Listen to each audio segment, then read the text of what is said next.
used to feel so high, but now I'm low, low, low. A feeling I can't hide, and it drives me slow.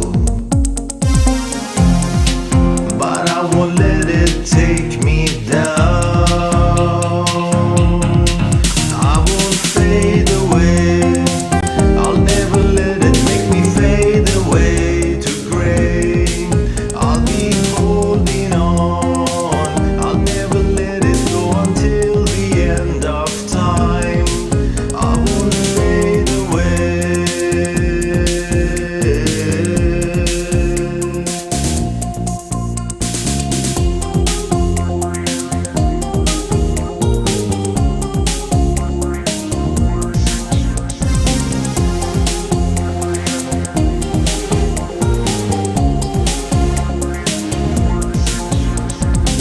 I used to feel so young, but now I'm old, old, old. I couldn't be more wrong, thinking I'll stay as bold. And I won't let it take me down.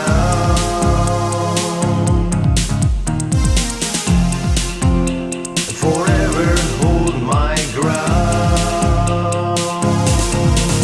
I won't fade away. I'll never let it make me fade away to gray. I'll be holding on. I'll never let it go until the end of time. I'll be holding on and on and on and on. Oh, I'll be holding on and on and on and on. Oh,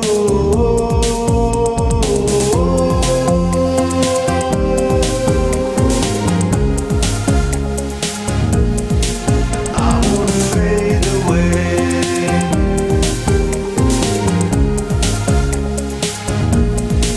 I keep holding on.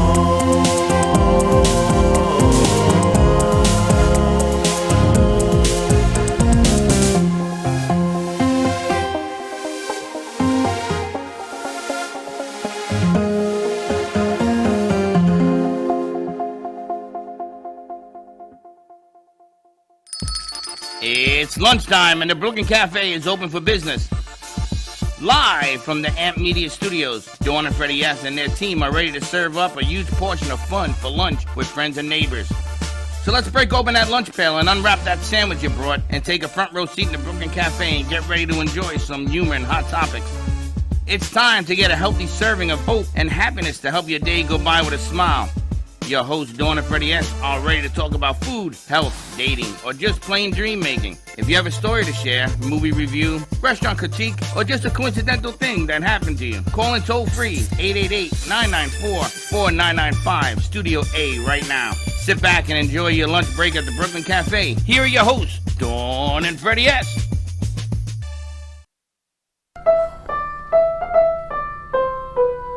Can you turn up some lights for Freddie, please? Put taps going into the ceiling. Welcome, welcome, welcome. My Or hat change the exposure on the camera. or something. Thank you. Where's Welcome, your hat? welcome. Happy St. Patty's Day. Yes, I've been Where's drinking. your hat? It's on my head. You can clearly see it. You can clearly see his hat? That's just that monitor? That's Okay. why you are not allowed to drink. If only I wish. I got my muddled midlife musings over there just waiting for my muddled midlife to muse. I'm drinking vodka on the cup. Yeah, right. This is water. Happy Okay. St. Patty's Day to you. Happy St. Patty's. And that music was brought to you by Doc. I'm going to leave it at that without introducing him until we go further along the deal. Nice little melody he got going. And I also want to announce that Podcast City will be open in 2 weeks, whether Dawn says yes or no.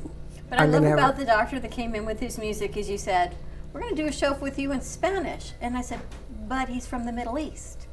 And you said, it's all right, we'll do Spanglish. And I'm thinking, I'm in one room listening to you thinking, you did hear where he said he was from. And you said, and? So, I'm from the middle country. You guys are my Zeppeli at the end of the rainbow. Happy St. Joseph's Day. Oh, Frank, you are our muse at the end of all He's such a rainbows. mush ball. I know. Mr. Mushy. He's going to be here tonight on the 6:30 show. and we've sold his first book. That's right. Congratulations, Frank. All that good stuff you gave out, including 2 tickets and a painting and everything, right out the door. A whole lot of good things. We had a great show lined up for you today. Happy St. Patty's Day.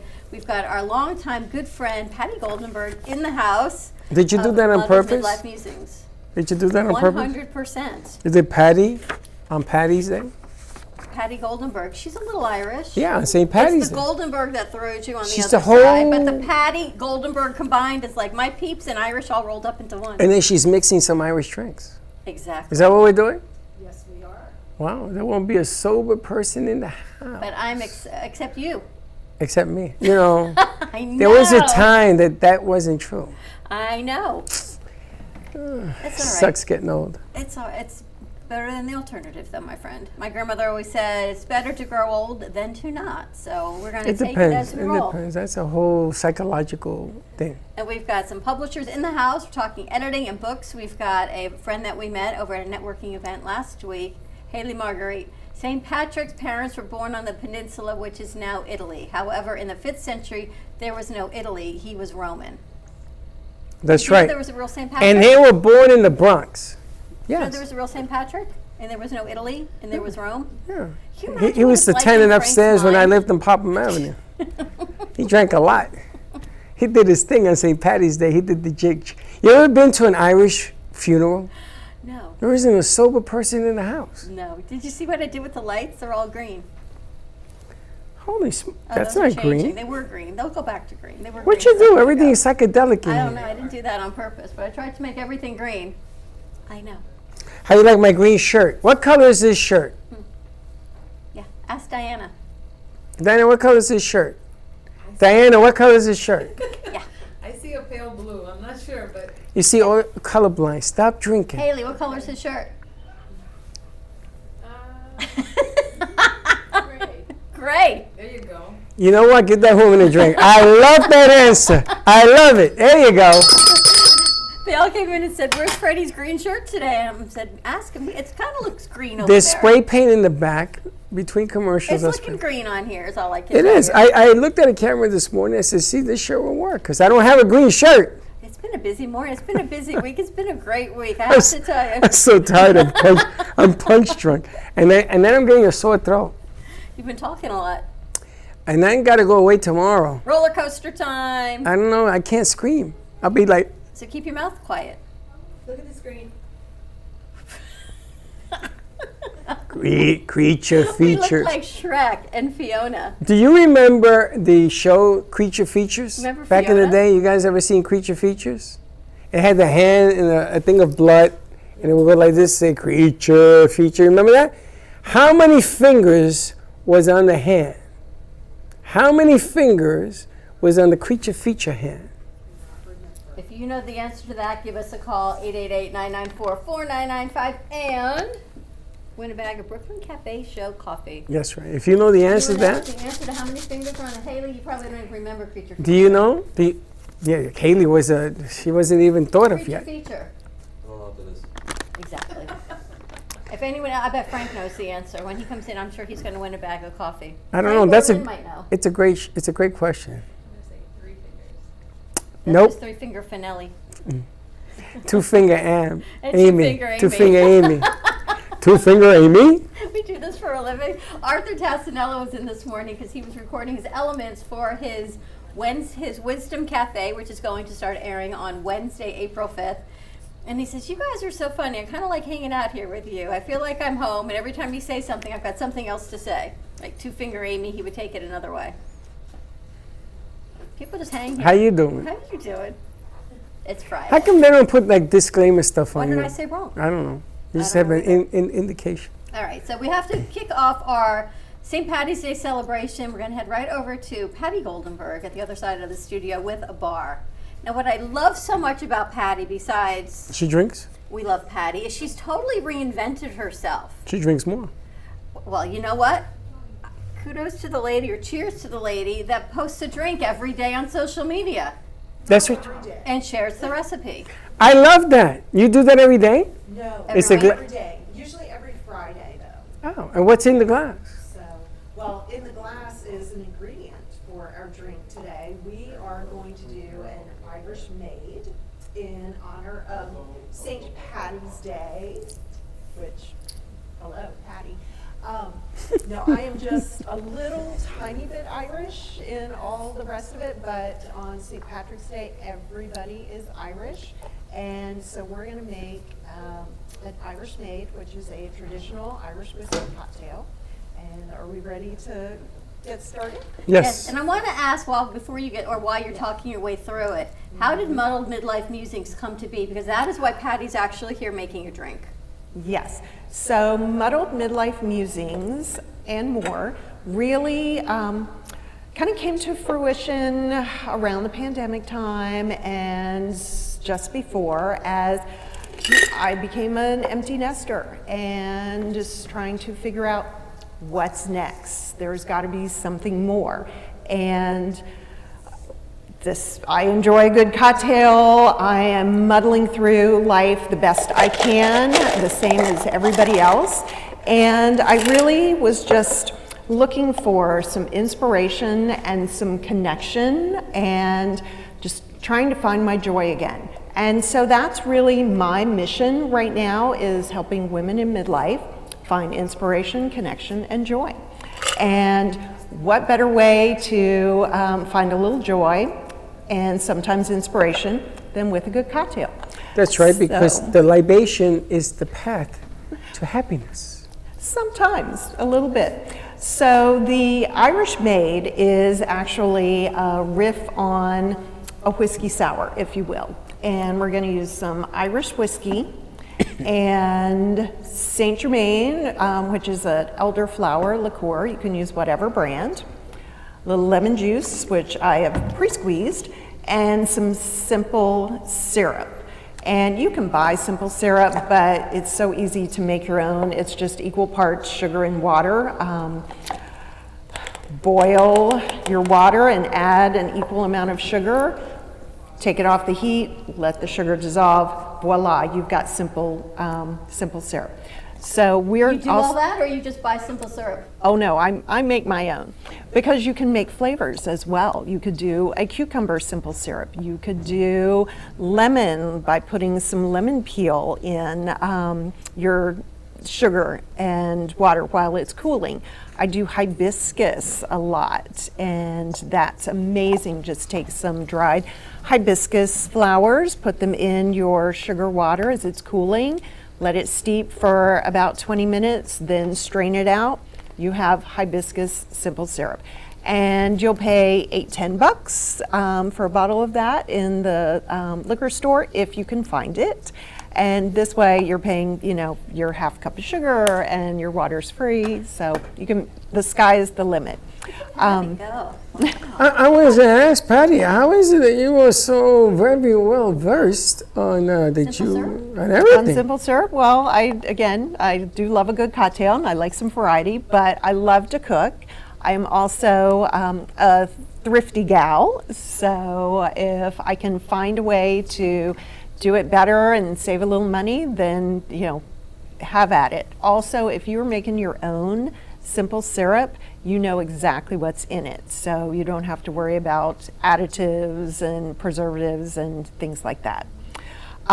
This drink also has cucumber in it, so I've pre-sliced some cucumbers, and we're just going to put a couple in our cocktail shaker, and we are going to muddle that up. And Muddled Midlife Musings, I muddle a lot. And I've put some ice in here just to help with the muddling. And really, it's all about just macerating whatever you're muddling, whether it's lemon or mint or cucumber. Like you're talking about my life, macerating whatever you're muddling. That's between my son getting married next week, my parents aging, working here till 9 o'clock. I'm macerating whatever I'm muddling. Hashtag. There's too There's many a lot M's. about Macerate that. your muddlings, ladies. Macerate whatever you're muddling. So we're going to macerate and muddle cucumber today. So I've got that just, muddled in here, just releasing some of the oils and the flavor in there. we don't want a big chunk of cucumber in our drink, but we want the flavor. So that's what we did there. Now we are going to add the most important ingredient, our Irish whiskey. And we are going to do 2 ounces of Irish whiskey in here. Freddie, Yeah. can you tell me what makes Irish whiskey different than, say, American whiskey? Yes, an Irishman makes. The leprechaun stops the leprechaun. shamrocks and you get it. We had an Irish guy in the basement of our house in the Bronx, and we used to let him make all the whiskey. I don't know what he did to it, but it came out stronger than any other whiskey. Okay, well, he might have been using a different recipe, but basically, Irish whiskey uses barley as the grain that they're distilling, and the other most American whiskeys are going to use corn, which is essential for bourbon, or rye, or possibly wheat. But you only have barley for Irish whiskey, and they also do a triple distilling process. Most American whiskeys just distill the alcohol twice, and the Irish whiskeys distill 3 times. So it's going to give you a smoother whiskey flavor. So I don't know about your neighbor in the basement, but I'm looking most forward of to the this. What are you time looking for? it's going to be a little bit smoother. And on St. Patrick's Day, I think you have to use Irish whiskey. Irish whiskey. Then we're going to do a little lemon juice. We're going to do like 3/4 of an ounce of lemon juice. And I've squeezed my lemons before I came here just because it gets a little messy. But yes, you must use fresh lemons. Do not buy the little plastic lemon that you see on the shelf in the grocery store. You're not going to have a good cocktail. You're not going to enjoy it. Just move on to something else. It'll be better. And then we are going to do a 1/2 ounce of the elderflower. And again, you can use any brand you want. That's healthy, right? It's like elderberry. It's the flowers from the elderberry bush, It'll help your yes. throat. Just kidding. And it's, you know, it's a very light floral liqueur that adds a little, you know, extra amazingness to any cocktail that you add it to. And then we're going to do also about a 1/2 ounce of simple syrup. Not a lot, but we want just a little sweetness. Josh, you drink whiskey? Josh drinks anything. A little bit? Haley, you ever drink whiskey? Lynn? Yes. All right. No All one right. said no, except the birthday boy over here. Yeah, I'm going to put a little bit more I can ice in drink here. I just can't Ice, drink everything with it. ice is really an ingredient. People I try to don't get you think green about that. ice, but I guess the food coloring wouldn't freeze. No, we didn't. We're not going Dayglow green here today. We're just doing a nice, true, classic Irish whiskey cocktail. And this is something that you can enjoy any time of the year. But the next key step is to shake everything vigorously for about 10 seconds so you get it all mixed up and your ice has a chance to dilute. And Sorry, he's never on sound right now. And you have to smile. Do you Because know who doesn't why? wanna smile? Do you know why they use a shaker and they don't stir a drink like that Why? with whiskey? Why? Because you have to break the coating On the barley? on the barley to get the flavor of it. It's like when you have mint, you gotta smack. Yeah, you ever notice that people smack the mint around? That's like a Rican We thing. did that when we were Oh, yeah. making drinks. You always, when you've got herbs and things, you smack it, it releases the oils and the Correct. aromatics. Same thing with booze. So, Oregano, the same thing. You should squeeze it when you use it.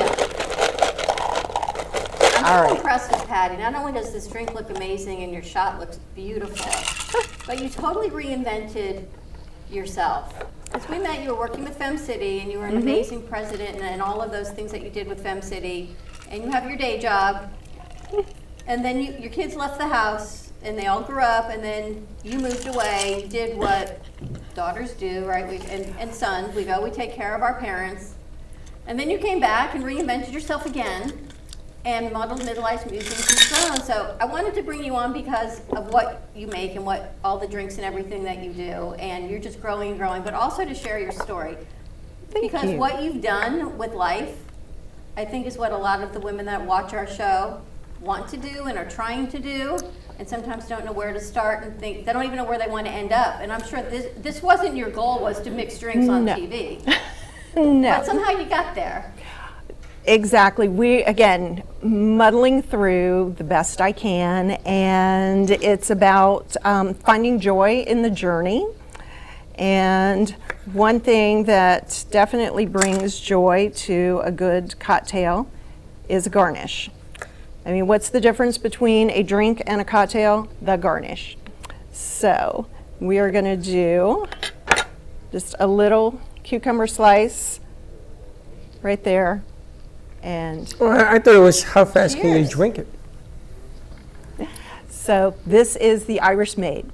And we'll do, we can split this up, or we can give this one to you, Dawn, and I can make a few more. And we You're can gonna pass drink all around. We're that? going to make some new ones. We're going to take a commercial break. More to come with Patty Goldenberg. Maybe she'll make another one, or we'll split that, Josh, up. You want me to taste before we go out to break? We'll make one for everyone. No, we did a quick taste then. Take a commercial break and then let's Take a see. quick It's all taste. about the garnish. Oh, that's good. Wow. Sorry. I'll have a sip for you too. Yeah, for me. How was it, Freddie? Delicious. Simply delicious. Patty, this is amazing. The Thank lemon you. juice cuts the whiskey. It makes it really smooth. It's almost like you would have it on a Sunday brunch, and I would never order a whiskey Sunday brunch. Right, and you wouldn't probably order a whiskey sour, but This is this is amazing. just, it's light and refreshing and totally Irish. All right, cheers everyone. Happy St. Patty's Day. We're going to take a commercial break. When we come back, we're going to pass them out for everybody else and get right into the show. Stay tuned. We'll be right back. Known for his Art Deco Cubist style and compositions with dancing saturated color, Ken Bieberman has lived and breathed art his whole life. From the early 80s, he's influenced the Art Deco district of Miami Beach. Featured in numerous restoration projects, hotels, galleries, and clubs, Bieberman creates for everyday folks and celebrity clientele. He's also the proprietor of Art Repro, a giclée and scanning company in Pompano Beach. When it comes to scanning high resolution, size is not an issue. Professionally scanning art up to 10 feet and 64 inches in width, Art Repro utilizes state-of-the-art equipment. On quality canvas or paper, archival ink and printing mediums are put to use. Art Repro ensures colors are true and every nuance of the art is captured, including the canvas weave. Perfection is the priority. Contact artist Ken Bieberman today at 954-547-0095 or visit his website www.artrepro.net.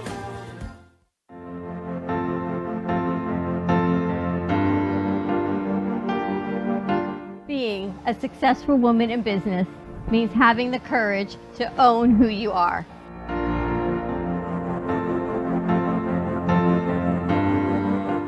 We understand the challenges faced by women, and we are here to help. Our team is here to develop the best strategy designed just for you. Your path is unique, and with the right tools, you can accomplish your dream. From radio to TV, from podcasting to magazines, we create the visibility to amplify your impact in business. At New Dawn Media, we are here to help bring your message forward and help your business flourish. It is time for your message to be seen and your voice to be heard. Contact us at 866-224-5422 or brooklyncafe.tv. Your voice can make a difference.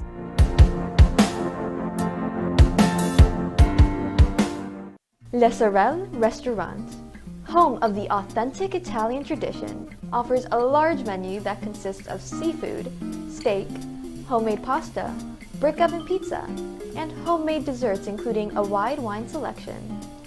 We also have the best bar in Boca Raton with delicious cocktails, homemade limoncello, cappuccino, Italian espresso, brandy, and other specialties.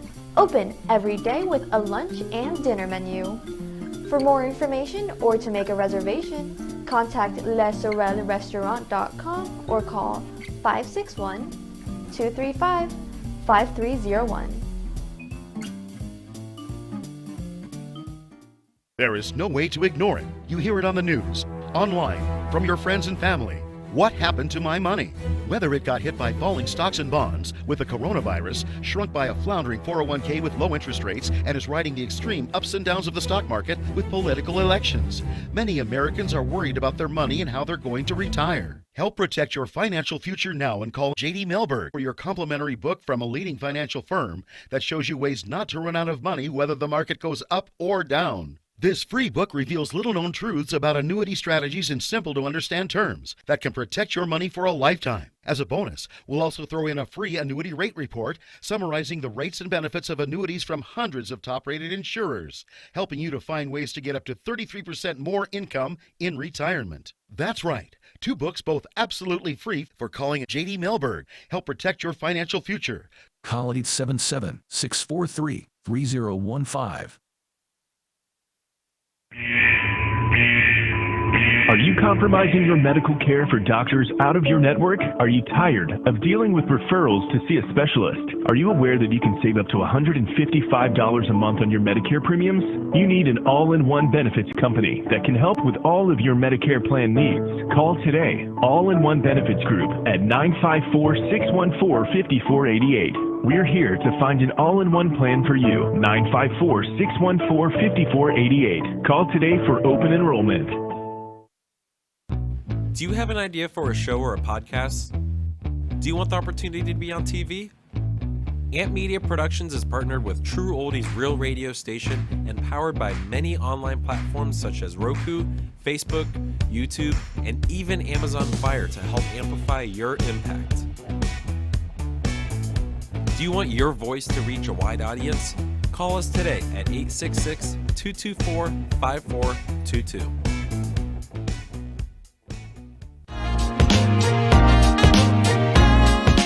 You've been watching the Brooklyn Cafe Show. Join us each day and after hours as we talk about the hot topics to open the conversations and share a few laughs. Now, back to Dawn and Freddie S. You never know. I'm back. I have a question from Patty before we go into the next commercial. Our next segment. I've already only had 2 sips. The garnish makes the cocktail, but do you take the garnish off to drink it, or do you just put it in the cocktail? Usually you're going to go ahead and put it like in the drink because it should complement what you're drinking, so it should go right in there. And usually if you try and drink it with it on, unless you have a straw, It fell off. you're gonna hit yourself in the It face. just happened, but So- I'm so not ladylike. What'd you do? I went to drink with the cucumber on, and the cucumber fell off and kind of hit me in the face. But you're supposed to put it in the drink. That's why I'm asking. All right, cheers. You gotta drink faster. You drink faster and have a 2-hour show where you have to make sense. Yeah. Anyway, let's get into our show. Let's talk some publishing. Want to talk some book publishing and talk to Haley Marguerite. Talk about the First thing I coincidence have that to just ask occurred? Haley, is that really your name? So my name is Haley Marguerite, but my last name is actually Italian. So it's that's your middle name? Mariano. It is. Haley Marguerite Mariano.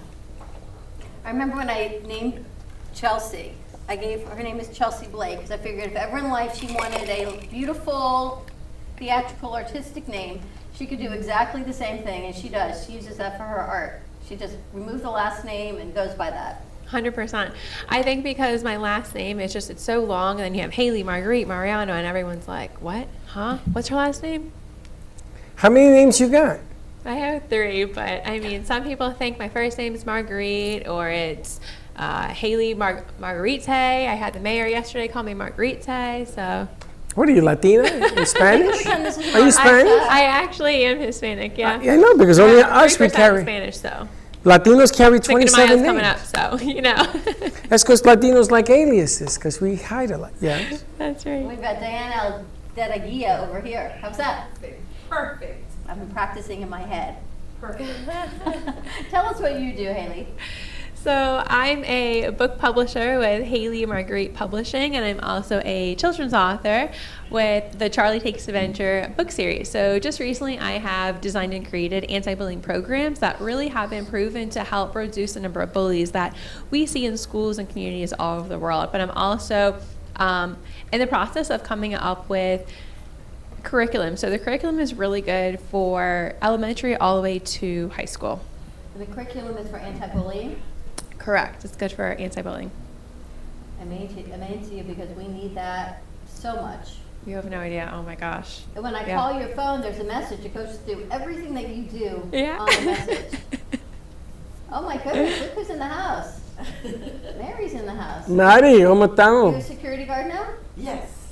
Really? Am I under arrest? Everybody is at security. You know when the Oh, I police love come in, you it. get a little nervous. You want a drink? Hola. When they enter first, they show you their badge, and she's like, I s- look. Excuse me. I see the badge, I go, uh-oh. I said, Lynn's in trouble. Oh my gosh. Have a little bit. Have a Yes, sit, sit, have a relax. We're talking about Everybody break. Hello. We're talking about bullying. That's What right. made you so passionate about writing this curriculum? So I was bullied as a little girl from, oh my gosh, like yay high. So elementary all the way to high school, I would literally eat my lunch in the bathroom on the toilet every single day. And so I wanted to make curriculum because there's a lot of things, you know, going on in the schools that I kind of wanted to be more of an advocate for.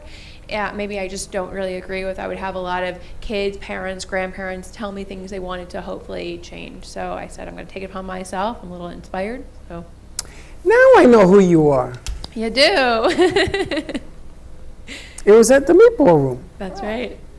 I'm saying, because I thought you said Leeds. I said, no, we didn't meet her at Leeds. Meatball room. Meatball room, yes. That's right. The, Boca the, Raton. yes, absolutely. I didn't get any meatballs that day. I was so disappointed. And neither did we. I was looking- 250 meatballs disappeared in 7 minutes. Are you for real? So that's what the owner of the meatball room told Although us. I probably wouldn't have eaten them anyway because then everyone else was touching the same service true. as Josh, so I'd be like, you enjoy. Yeah, I 100%. know. I'm But they Italian, look so I lovely. like those meatballs. But you then know. we got Now the- I gotta ask you, because you were in that room.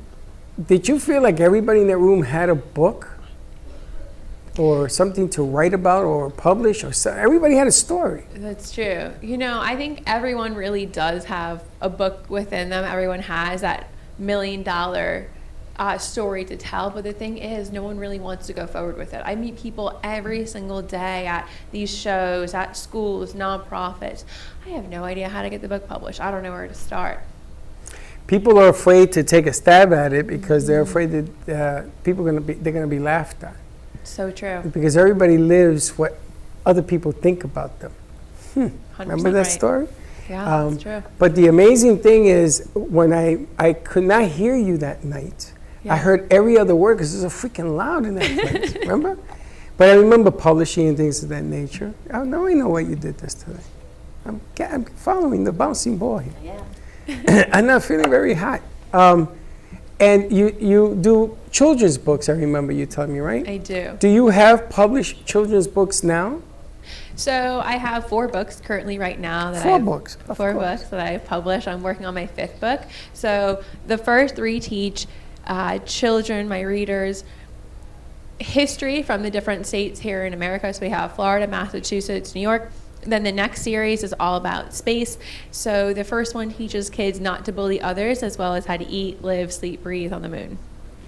Are they animated? Are they illustrated? Oh, they're animated, pretty much like the illustrations we have here on the wall. They're full color illustrations, very cartoon-like.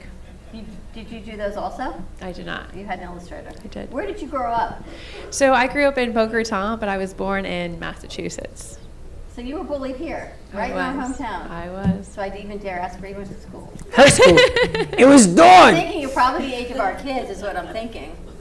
But your kids didn't grow up here, but mine did. My kids got bullied up in New York, but I put an end to Yeah. that real quick.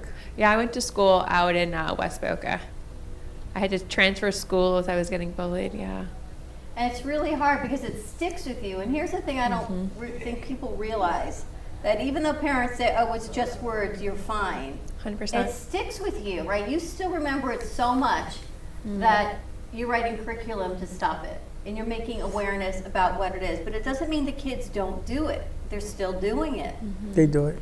Within your curriculum then, are you teaching them don't do this, or is it how to overcome it if you are bullied?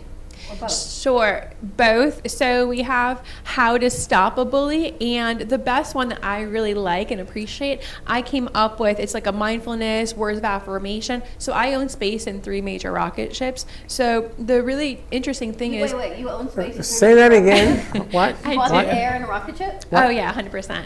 So I'm sure you know like Elon Musk. So I have a thing with Elon Musk and NASA. So a close friend of mine, it's not something I know you hear every day. So a close friend of mine, David Van de Velde, he's Dutch, Holland descent. So he owned an aerospace testing company, third party. NASA owed him a little bit of a favor. So because of our initiative to really help with our passion, you know, kids and adults who get bullied, we have collaborated our efforts. So we now own the space in the rocket ships. When you say space, like a room, a Correct. wall? Yeah. So it's a pretty decent size in the rocket ships. So anytime Is the it like a plaque that says the space belongs to Haley Elise? If you float up in it, it's like Charlie and the Chocolate Factory. And the No, guy she in the says bubble it's a room. big space. It's just like a, what do you put in it? So it's a massive hard drive. So everything's electronic. So we'll put like a book on there, like that's a tangible book. We'll have a little thing of Kettle One vodka, Van Gogh vodka on there. So the guy who owned the aerospace testing company, he's also the founder of Kettle One and Van Gogh vodka. So he's you a put close friend of mine. vodka on the ship, Yeah. and it goes up. I'm still on, the guy who owns it is a good friend of hers, Kettle One Vodka. I want to know how children's book and vodka You get to wanna meet space. Vodka and children's books up in space. This is amazing. What an American company. Okay, so now you're going to take your books going up to space too? Is it? Those are going to be tangible, but so we're having the photos. They go on a massive hard drive and then get sealed in a capsule so it doesn't get destroyed. And then from there, it goes on the manifest, and then it goes on the moon, and then these kids in the... Whoa, wait a minute. Rewind. Who that? Wait a minute, I thought we were going around the earth. You're going to the moon. Yes, sir. And we're going to leave it there for the Martians to read. Frank, are you getting all of this? Holy smokes. She's going, so there is a moon. I have had, no joke, I've had fans come up to me starting like screaming, bullying, saying that, oh, we've never been to the moon, there's no moon out there, so. But Yes, there to is. the moon. And we have books there. Now, and I know the lady that put the books on there. I How love do you this. combine owning space in the rocket, Kettle One, and the books and going to the moon You hearing this? and anti-bullying? Maybe. We're Okay, putting- sure. she So- puts books no, I know. on the It's a moon. very Trying to interesting. tie it together. Sure, I get asked that all the time. So I'm a Rotarian, and it's a very big philanthropic humanitarian nonprofit organization worldwide. Well, about 2-3 years ago, I decided to go over to the Naples Resort and Spa, west coast of Florida, and I ended up meeting the founder of Kettle One and Van Gogh Vodka. There was a elderly woman. She wanted me to meet him, and I'm thinking to myself, yeah, okay, the founder of Kettle One and Van Gogh Vodka is here. Okay. And she was like, have you heard of him? The company. I'm like, I went to Lynn University. I partied before in school. I know that company. So I meet the guy. We end up going to dinner that night, and he says, you know, I'm 83 years old. I want to leave a legacy. And I was like, oh my gosh, that's what I want to do. So he's like, I just don't know how to do that. I said, well, I can speak, I think, pretty well. And I have contacts with different nonprofits and Girl Scouts. I was in Girl Scouts, love the cookies. And I said, I can get my books. I'm sure Charlie being the penguin, it's America's favorite animal if we combine the two. So that's what we've been doing. We have 10 partnerships right now. We're currently in discussion with Nike, United Way, United Nations, and some other big ones. And I'm currently now trying to help rebuild the whole entire Glades area. I was approached by the mayor a couple weeks ago. How old are you? 31. So let me get this right. Can I put a cafe duck on the moon? Is it possible to? I can talk to him about Who that the- if you weekend. Have you ever heard of anything Well, like here's this? what I'm thinking. You know, they say Mean Girls, that B word. Yeah. And you're like, you got B? Yeah, look at me now. All Wow. you guys that bullied me. That's true. Well, I've actually had bullies reach out to me just after book 1 came out. Well, at least we know now why penguins walk the way they do. You're on the moon. That is what did you study at Lynn University? Multimedia journalism with a minor in radio TV. Look at this one. You see, so they do exist. We've got quite a few kids here from Lynn. Oh, really? Yeah. Who's here now? Josh, you and Bailey? And Corey? And Katie. Do you have Professor Powers? Yes. Ellen? Oh my God. You have to tell her I say hi. You got to bring her here to meet. This is a story in All right, itself. we're going to go to commercial break. You're going to stay with us. Give me your message in a nutshell. Your motivation, why you do what you do. So why do I do what I do? I just want to give back. I want to, help other people, really leave an impact, a imprint on the world. And I don't do it for the money. If you make money off it, great. I am making a living doing it. But I just always, since I was 5 years old, I've been very involved in the community. With Girl Scouts, I was like the vice president of Key Club in high school, and I just different other nonprofits. Just wanted to always give back. And I built homes when I was in college. And of course, I seen her. She had a hammer. She was building homes. There's nothing better. I probably was like, where does this go? But yeah. When you succeed in life and you want to say to the bullies, girls, yeah, look at me now. The best to that was, so when I was 24, so I wrote my first book when I was 11, part of a class project, and it took 13 years to get published. A guy I dated, a boyfriend, he was like, you'll never get the book published. You're just not smart enough. So at 24, I ended up publishing it, and I was like, let me show you where the door is located. Don't let it hit you on the way out. Well, this fine gentleman, wasn't really a gentleman, he ends up proposing to my best friend. Of course he did. He does, right? I don't know what happened there, but 5-6 years later, once the books are doing well, reaches out and wants to take me to dinner. I was like, I don't think so. Are they married? No, someone cheated on someone. It always works. Of course he did. Okay, you hear Katie go, ooh, because what do you always say? God don't like ugly. Wow. I'm going to keep drinking. All right, more to come. We're going to take a commercial break. I think you're all going to need one with me, but before we get through this whole story, 888-994-4995. Freddie, I'm going to get you some lemon water. How about Lemon that? water, yeah. Stay tuned, and we'll be right back. In times of economic uncertainty and chaos, your money means nothing. You may not even be able to get it from your bank or ATM. What you can bank on is gold and silver. Gold and silver have been a reliable and trusted form of currency for thousands of years. Call the Gold Hotline now and learn how to protect your money and your assets with gold and silver. Protect your money from the next market crash with gold and silver. Call now for your free gold guide. Born in Marseille, France, Max Lazega creates whimsical and free-flowing interpretive art. His 40 years in the construction industry created the foundation for his craft. His unique work displays his view of the future with bold and playful combinations of materials and processes, but the methodology remains consistent. He fuses recycled materials and discarded building supplies into a fresh, well-executed approach. Lazega has lived in Miami, Florida most of his life, where he pursues his lifelong passion of creating industrial art. For more information, contact Max Lazega at artworkstudios.org or 786-326-8873. Meet Jay Harmon, one of the many artists held in the Brooklyn Cafe Gallery. Jay specializes in various different art styles, but his medium to work with is colored pencils. His unique style comes from being self-taught and years of practice. Jay pulls his inspiration from many outlets like people, television, celebrities, and many more. With multiple original pieces, Jay's art graces the gallery with over 40 plus works for viewing and for purchase. His many years of being an artist has given him a chance to partner with the Derwent brand, giving him the opportunity to try many different work styles and further his craft. Feel free to come down and visit the studio to view his work, or if you're interested in your own Jay Harmon original, he's open to commissions on his website, coloredpencilartist.com, or catch his show, The Colored Pencil Artist, on Amp Media Productions on YouTube and Facebook. See you soon. What would you do if you had a broken bone? You'd go to the doctor and use your insurance, right? What would you do if you had a serious problem with drugs and alcohol? Most people do nothing until it's too late.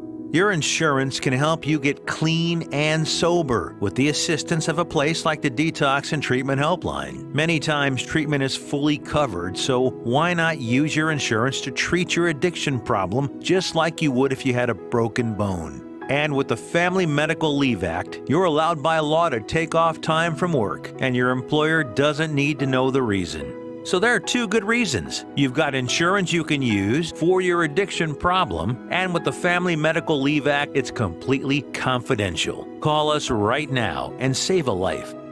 Call 855-350-4504. That's 855-350-4504. Call 855-350-4504 now. Want to save money on your next flight? Then pick up the phone and call, because the best prices are not online. See, SmartFares has special deals with the airlines. When they have unsold seats, they use SmartFares to fill them.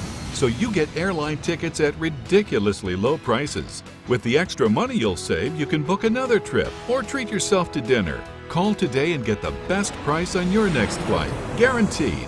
Also, save up to 50% off business and first class tickets. Artist Rosie Sherman paints her passions to share with everyone. Expressing herself through bold and vibrant colors, her suggestion and style are always in flux. Inspired by travels, nature, romance, and the human spirit, Rosie makes sure her depiction of women are strong and proud. Her landscapes illustrate the changing seasons in the diverse world that we live in. To find her artwork in the multiple medias you can purchase, visit rosiesherman.pixels.com. Brand new shows, only on AMP2 TV. We have All-in-One Insurance, Latin Hustle Gomkaden, Meta Magazine Show, Pitch 2 Production, The Florida Love Show, The Sixth Borough, Meet the Experts, Reinvented Life,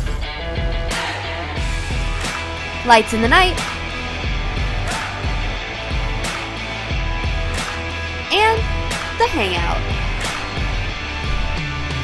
Tune in so you don't miss these amazing new shows.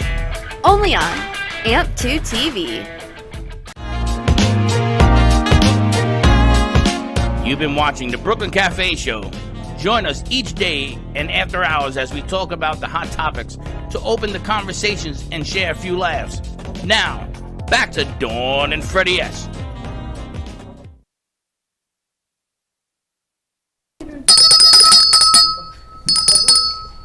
And we're back.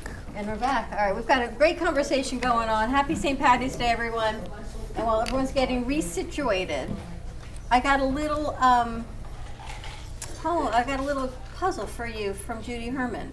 Oh, just when my head was it's beginning not to hurt anymore. It's called the Shamrock Shuffle.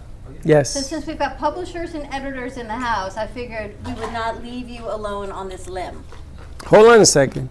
The answer to the question was given about how many fingers there are on the creature feature. How many?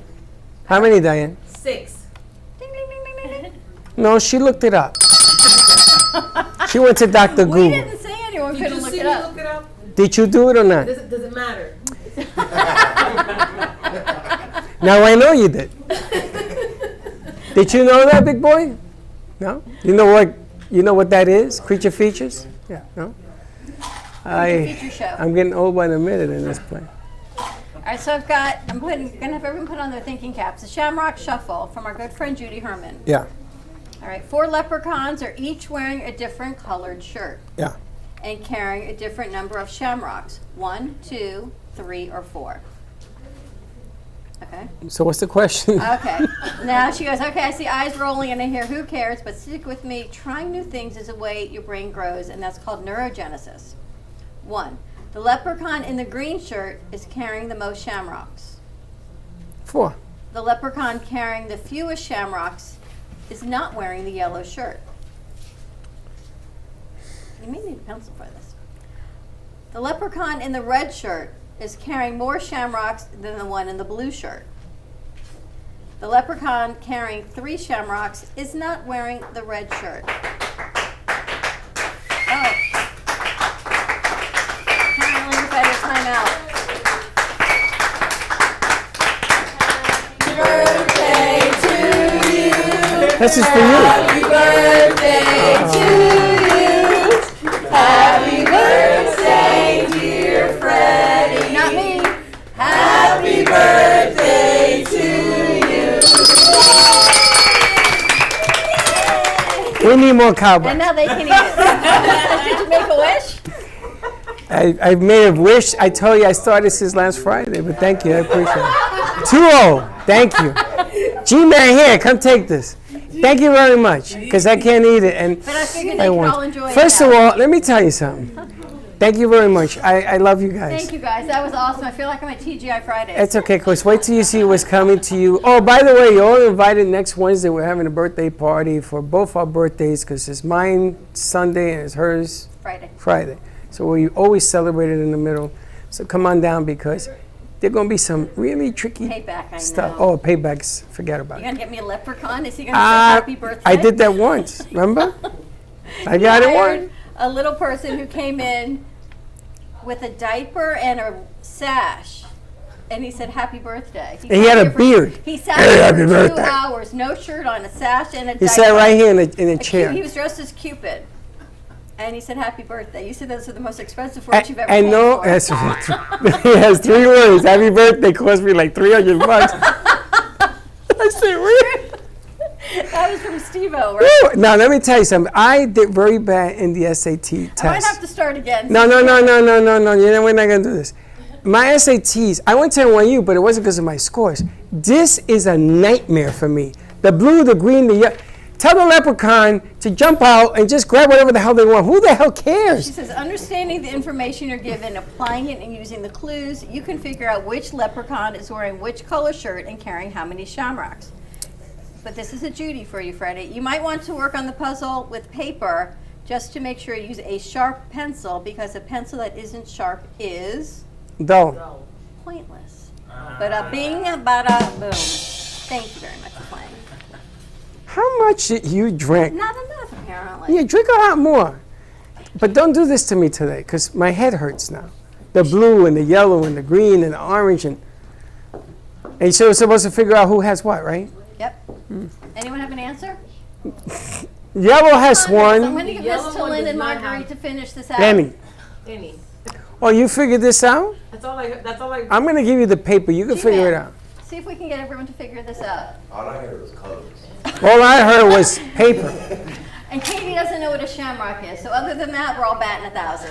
Katie does not know what a shamrock is. Shamrock has 5 clothes. 4. 6. This one has 3. How many? What is That it? has 6. Each one is 1? 6, yes. That's 1, 2, 3, 4, 5, 6 cloves. How many cloves does a shamrock have? 6. Shamrock can have 3, but the lucky ones have 4. It can 6. have 3. The shamrock is just the actual plant. Shamrock's the plate? A plant. The plant. It's The clover is they do on it. actually Like a grow. 4-leaf clover? Yes, but this is a 6-leaf. Look at it. That's an Count. animated picture. It's the truth. I'm Puerto Rican from the Bronx. We searched for this all our The lives. leaf. It's not that little indentation is the shape of the leaf. It's not the Not shape. each It's one, not right? each. It's not 2 leaves. These are clovers. 1, 2, 3, 4, 5, 6. Karen, look how many leaves a shamrock has. The plant is a shamrock. That's why on Creature Feature there has 6 fingers. The magical number of 6. You notice our birthday celebration's gotten more mellow. No, You got a because muffin you're and we gave it away. ridiculous. You're a little strange. You just have to make a wish. That's okay, because when are we doing this? Wednesday? Just get ready, because you're going to be twirling and we're going to fly you across this room. Haley, for Freddie's birthday, he wanted to go watch the rocket take off, but I guess it took off already. We left before I got there. And now you might, and Freddie's son works for a big space company that shall remain nameless. He works for NASA. Uh, He has the mice that go up, the animals that go up. He does that stuff. Sure. I don't care. I get in trouble, so what? I want to ask you, what would you tell other girls that are, because bullying starts really young, way too young, that are getting bullied and going through this? What's your advice? My advice to other girls that are really going through, getting bullied is to really believe in yourself and to kind of, I guess, do like positive words of affirmation. So when someone's telling you you're not smart enough or you're ugly, you have to kind of take it upon yourself that they might be hurting and they might be kind of feeling empty. So that comes from, honestly, at the end of the day, poor parenting. They're not getting the encouragement from their parents. So how did it work for you, though? I mean, you were eating lunch in the bathroom. You go home every day and tell your parents what? I don't want to be here. I want to go to a different school, and that wasn't really an option. My parents couldn't afford to send me to private school, and they didn't see it being a problem. So I just kind of had to, figure it out, muddle through it. But I got to ask. I got to ask because bullies. Come on, yeah, go ahead. Just walk fast. Mary, we missed you, honey. Bullies come. We'll talk to you soon. Bullies come. The lesson learned how to deal with bullies, I get. But if you look at the world right now, how the hell is anybody going to listen to a bully put down, taking bullies down? When you look at what's happening in the Ukraine, and this 90-year-old woman drops off a piece of a missile to destroy her house, a village. I mean, how is it that we send the right message to change things when you have nonsense like that going on over there? You talk about bullying at the ultra high level of killing lives, man. So how is it that you got a father and a mom who are working two jobs, and sometimes you got to let them be policed by the schools and everything else because they're not there enough to hone. I get that. And they're trying to teach their kids the right way, and they look on the news at the wrong way. How do we send a message that makes sense? We live in an environment in a world that doesn't make sense. So how do we change that? So that's why I'm trying to really go small first. So I'm trying to help out the elementary level first. So kids, on the playground age. Because if you can really capture the kids that are young and you get them hooked on the programs and you get the kids to understand what Charlie stands for. Charlie is the main character. He is the penguin. So if kids can understand what Charlie stands for, love and kindness, respect, being kind to, authority, respecting authority, honoring your parents, the kids will understand, and then hopefully when they get to middle and high school, Charlie now, he was the main character, he becomes the role model and the mascot. And then hopefully the kids are able to send the same message to the parents. So over in the Glades area, we're working with the elementary school age kids and the adults. So you want to get them young? Are you working with local schools here as well, or only in the Glades? Not as much. The Glades area, it just really needs the help, and they really are more wanting of the help. And here's the funny thing. Socioeconomic status does not mean you don't need the help. So all of you that think that you may live in a different socioeconomic status and you're good and your kids have this and that and you think you're more privileged, wrong. Because what's happening in our schools does not matter what color, what race, what gender, non-gender, or what your bank account looks like. Kids are getting hurt, and words, as Lynn said, words hurt, and they keep you through life. I mean, I remember people calling me fat and uncoordinated and all these things. I wasn't good in math. My math teacher said, you will never do anything good in math. And you know what? Still now when I sit and do taxes, I hyperventilate for 3 weeks until I actually get it, not even done, to the accountant. I'm not even doing them.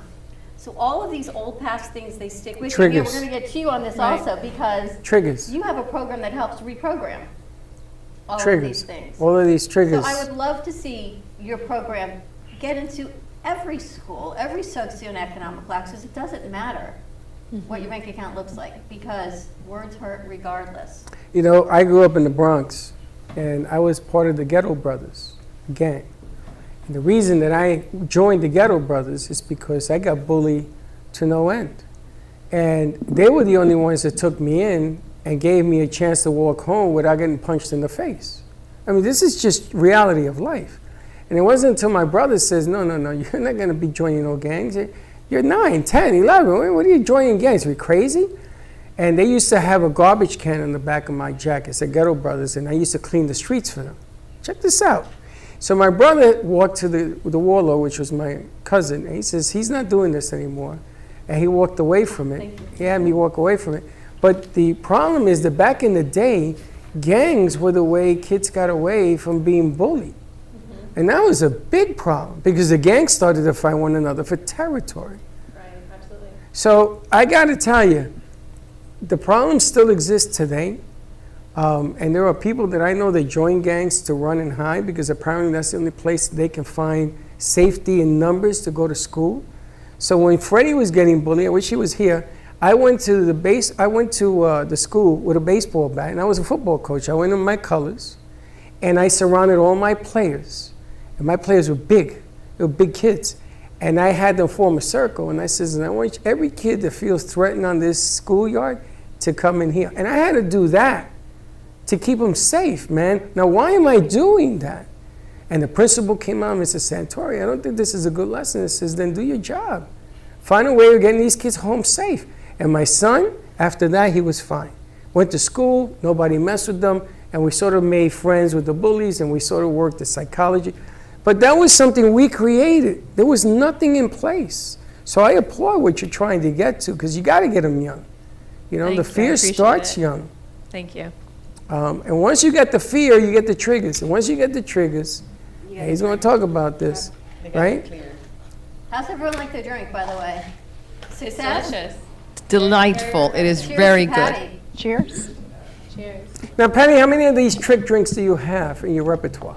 I mean, it's no trick. This is a classic Irish cocktail. You will find this recipe everywhere.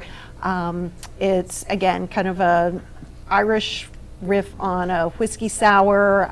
There's a Kentucky-made version that uses bourbon. Yeah. There's, there's lots of different variations. So I love a good cocktail. I get inspiration when I go out, and there's these amazing bartenders and mixologists. I am not a professional mixologist. I am just an at-home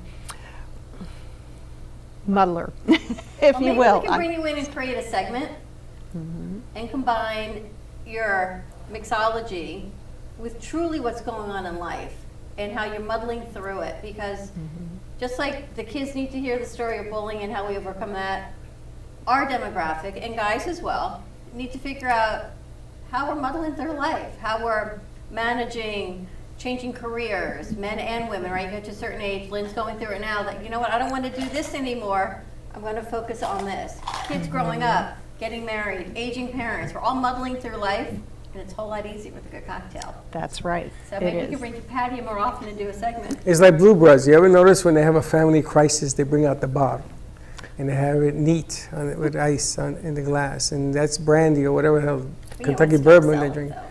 It's time selling. It's time selling. I don't care. The new That's the way they Magnum do. can't even compare to the old Magnum PI, by the way. There's a new Magnum PI? Yeah. Wow. I But guess I'm just too young to enjoy it, but Haley probably thinks it's great. So, am I too old? How much are you too much? Maybe you could call Patty's segment "Muddling Your Way to Wisdom." Nice. There you go. Or we keep muddled midlife musings. Because we're musing about a lot of different things every day. If you can do it and laugh about it and get some advice while you're going through it, no one ever feels alone. And that's what I think we get to do every day. We don't want anyone to ever feel that you're going through anything alone. From kids to bullying to, we had someone on yesterday who's starting a foundation for adult parents of aging children in our area. And that really encompasses anyone that has aging parents. True that. That's a big, big, big deal. Right? But I want to talk to Rico from Puerto Rico because I can't pronounce his last name and I know you can't. What's his last name? Sostre. Sostre. Yeah, you could say Sostri. That But my dad would have a very shameful look on his Luis face. Gomez is from the host of Editor's Desk. And I want to bring you into this whole conversation because we talk about being bullied and how it sticks with us. And I was talking about what my teacher told me growing up. You have a program, a training, I'm not sure the right word to use, that Both helps work. people and Lynn, this is right part of where you come in, the gratitude part of it, to let it out, reprogram the wiring, and have a better outcome. Yes, so I've had the honor and privilege of going through my own student journey, transformational journey.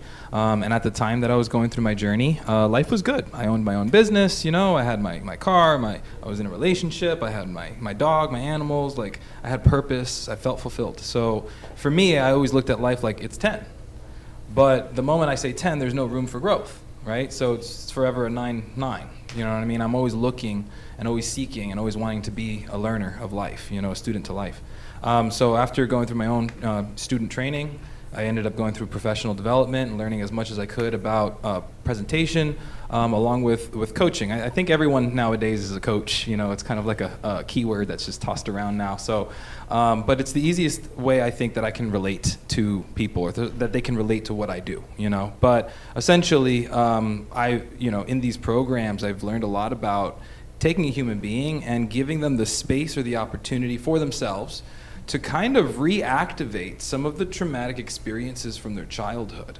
You know, we go every day and we avoid these thoughts in our head. We can't even, in the quiet of our own mind, the privacy of our own mind, we don't have that opportunity to go there. We run from ourselves even, you know? And there's something very powerful when we just go right into the dark, is that we can finally see the light.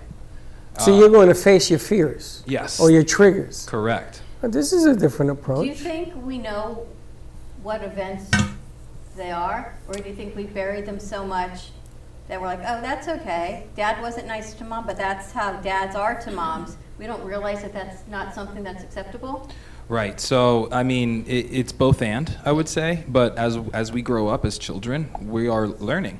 Whether you're teaching me or not, I'm learning, right? I'm watching. Every moment that I'm watching someone else do something or interactions with people, there is something I tell myself, a story that I say about that very thing.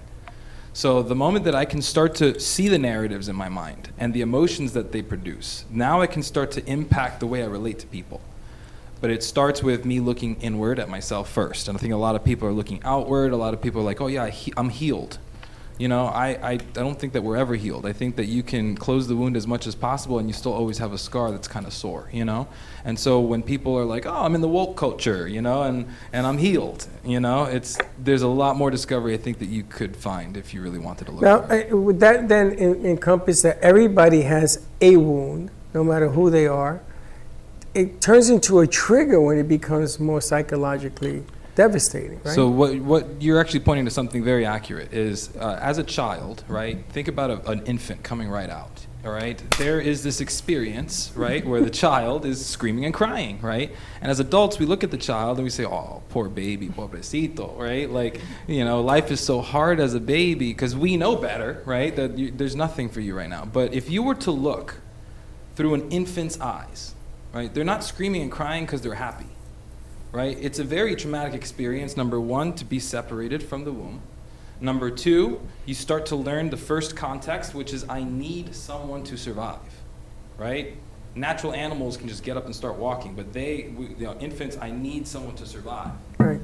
Then there comes a pinnacle point in every child's life where support was withheld, whether it was to teach you a lesson, or maybe you did something wrong, or maybe I took your brother's side or your sister's side, or what have you. But there's a moment where I go from I need my parents' support, and I can't survive without my parents' support.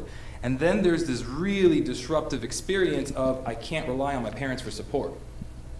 And so what we don't realize is whether, you know, however deep those traumas run, it doesn't necessarily mean that we're victims to experiences, and we can be, but it really starts to question, how do I see life? How did I literally build an infrastructure in my mind? How do I interpret everything that's being thrown at me around me? And the moment I could shift my interpretation of it, I feel different about my life. That's just, it's magical, actually. And you're how old? I'm kidding, but... Yeah. It's amazing because I'm sitting here saying all of us grow up with these takeaways because that's how you're taught. I'm seeing Gio go through it with Joey. Sure. So he's wearing pants now. He says, okay, you have to go to a potty in the potty. And the kid's like, I don't want to do that. He says, but you got to do that. So a couple of times he had the accidents, but Gio's smart. Gio doesn't criticize him or anything else. He says it'll be a whole lot easier because you got to change him now. We don't have to go through this if you went there. So that clicked for him. So now he does it to make life easier. Very smart. I like the approach because if we were to pay attention a little bit more to what we do, we would have less of these traumas. I mean, it's traumatic. I hear a toilet flush, I run. But things happen outside of the house, school, parents leaving their job. That's a different Sally, animal. interesting, says, sorry I cannot make it today. Sally, we miss you. Tune in to Call Me Zena on Monday. She's talking aliens, abductions, and UFOs. Yeah, that's another thing. That's on Monday. But- Let's get through Friday. But I wanted to ask so you train people to become aware of their fears out of growth, out of being a child? Yes, it's a part of it. It's not the sole practice. Okay, so but there's more that you go as you absolutely. get older and everything else. That's interesting. So we all can be students of your training Absolutely. because I mean, everybody goes through that, right? I was a student at one point. I didn't create it from scratch. It is this industry called transformational or experiential learning technology. Has been around since about the 70s, and you know, there's dozens of companies that have their own versions of this technology, and it's highly impactful. I mean, we hear about Tony Robbins, Gary Vee, Simon Sinek. Like, there's a reason why there are influencers out there that make an impact, right? There's a way that they think that has them not stay stuck, but show up to masses of people where now millions know their name. Now, what happens if you find this trigger, this event that happened in your past? I know we want catharsis, we want everyone to be cleared and rewire it, but it's going to be painful going through this in a group setting, in a training setting, and it goes haywire, and someone really cannot control this emotion, and they can't even get back to baseline. How do you help them pull this all together? Because that's my concern. That is part of the professional development. So, like, you know, it is mental and emotional technology, and I don't take it lightly. Is that I'm giving you access to the subconscious of your own mind so that you can rewire it on your own. And the truth is that the program is systematic. So step one, our first part of our program, is not about going straight to trauma and triggering and rewind. No, it's a gentle introduction, and you'll know at the end of that weekend whether you really want to do that work. And I'll tell you, on average, 85+% of people that go through that first weekend decide, all right, I'm ready to do the work. But there are people that say, no, I can't handle this right now. Okay. Absolutely. And one thing that I've learned in my experience in this work is that you can't force someone to transform. If they're not ready for it, it can literally be night and day. It could be traumatic for them, trying to help them with their trauma. Like, that's not, you know, and I'm not a medical professional. I can't say that I work trauma like that, you know, but the technology that I do use is profound, how it impacts people's psyche. How big do you work in groups or individual? I can work individually, but I just started a group training because I prefer group methodologies. I think that it's, you know, when I'm one-on-one with you, it's kind of like me versus you. And so you're going to accept or decline what you want to resonate with. But when you have, you know, 150 people in a room and you give everyone the opportunity to stand up, grab the microphone, and share their own personal experience, now I see many different perspectives on my same issue because I can relate to being a father, or being a mother, or being a parent, or being whatever, a son, a daughter, whatever that is for people. We all struggle with the same things. It's either money or relationship. There's nothing really else. And you know that you're going to have different levels of acceptance, different levels of understanding, different levels of everything, because everybody has their own story and their own acceptance. This is one of the things I used to say when I went to NYU and I was sitting with 150 people. Am I the only dummy in here that doesn't understand what this guy's saying? I'm telling you. And they started to play games with me. I started to shrink in my seat because I was afraid he was going to call on me because I didn't know what the hell he was talking about. That was like me. That was like me on the commercial break. I'm like, is he going to call on me? but it's, he's afraid he's going to get moist. but He's it's- going to get a paper towel. I know. But it's amazing because when you're doing this kind of training and you're facing your fears, from what I'm getting, is that you can't back down from this, right? You want to face them means you want to face them. You don't want to sort of hide in your seat or sit in the back. You ever notice who sits in the front of their school? You probably sat in the front. Well, Yeah. you know, and you're pointing to something very powerful, is that the work that I do is not didactic. A lot of people think maybe I'm a motivational speaker. You know, a speaker stands at the front and fills the space, right? Me, I invite people to interact. Right. It's learning through experience, right? Experiential learning. Imagine this, the first day of biology. Can you remember what you learned? Your first kiss. Do you remember that? Probably very vividly. Yeah. The reason is because the amount of emotions that were involved. Yeah. Happy birthday, Freddie. But he's right. It's right. It's amazing what you can't remember. Yeah, so once you add emotion to the learning, now you're talking about a whole different type of learning. That's a good approach. It's very smart, good approach. And it's amazing how you can, and this is men and women who are two different worlds. He's over in Tampa. But that's saying it's like a man and We're women. there loving this conversation. Louise, we can give you a vMix code and you can call in from your computer. That's Mama-san. Women and men have two different perspectives on the same issues. You know, there are two different ways of looking at it. Like with the baseball, the trophy, everybody should get one. There's I say two no. different ways. I mean, think about Haley. There were two girls, assuming there's two girls in your class, and this one person did the same thing to you as they did to the other person. It's each person's reaction to the same situation. If that wasn't so bad or that was terrible, doesn't make a difference. It's your perception of what it is. Well, when I perception on Haley, I think that she's a dominant warrior, and I don't have any worries about her telling you, listen, this is the way it's going to be. I did want to ask her, though, you're very forgiving, yes? Is that what you said? Yes, I'm pretty forgiving of So all others. these guys you dated, you forgave them too? I have. Oh, okay. Well, you're a bigger person than I am. Because I feel like you have to, because then you can't grow, as yourself. I mean, that's, I think, pretty much what Rico was saying. It's all about doing That's right. the work inside. So if you can't forgive the other person, then you just So you can't. faced it and you overcome it, and now you feel like you're a better person for it. I think that's what the whole plan is Oh, on this. 100%. I did a lot of work on myself, so.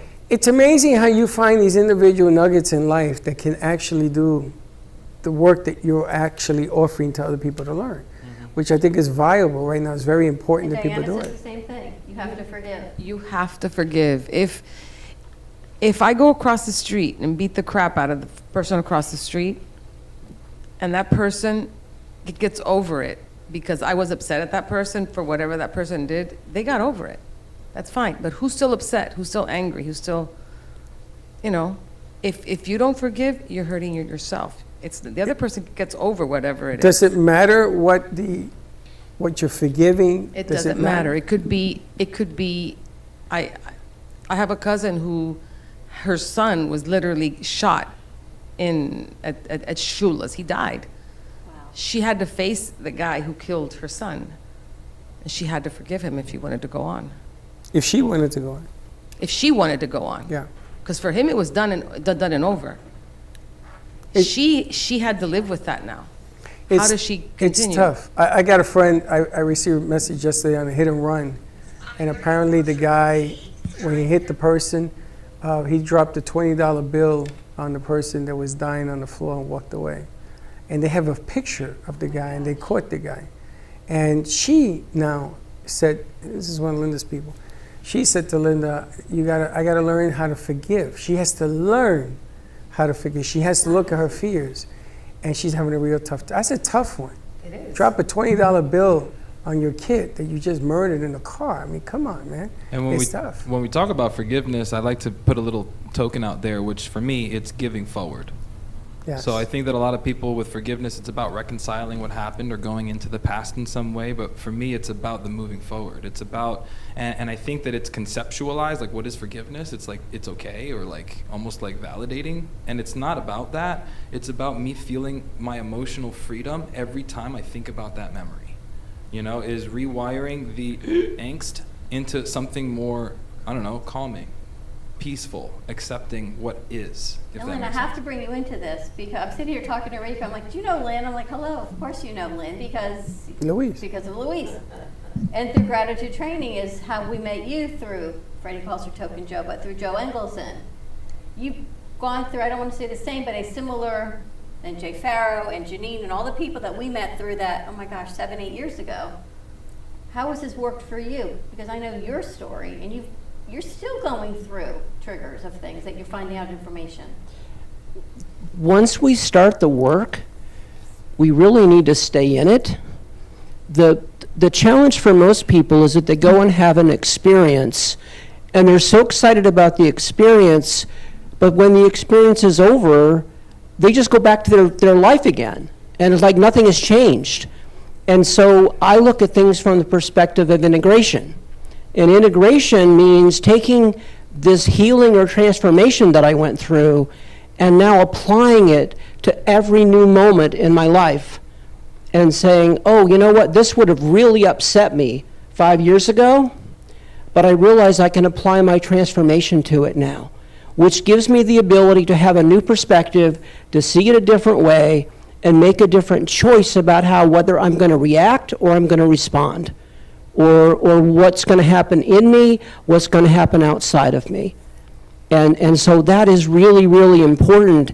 And if we don't do the integration, we run the risk of getting caught up in a cycle of these healing experiences where we keep going through them because of the emotion of it, but we don't actually create a mindset shift.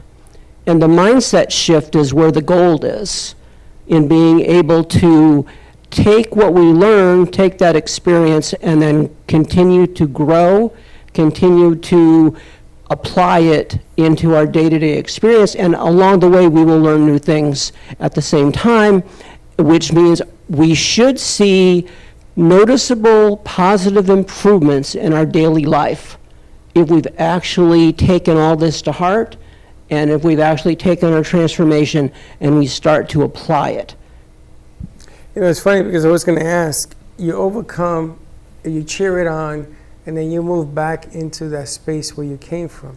So the consistency of doing what it is that you do, I think, is vital. So does your program allow you to come back and get refresh courses and things of that nature? And I think that, to echo Lynn, that was one of the things that caught me when I, did my, first and foremost, there's dozens of brands out there. So to throw a name of a brand, there's different training centers with all different names, but a lot of them do the same curriculum, So, with that said, it's not so much about the brand itself, but about the community of people that are developing that particular program.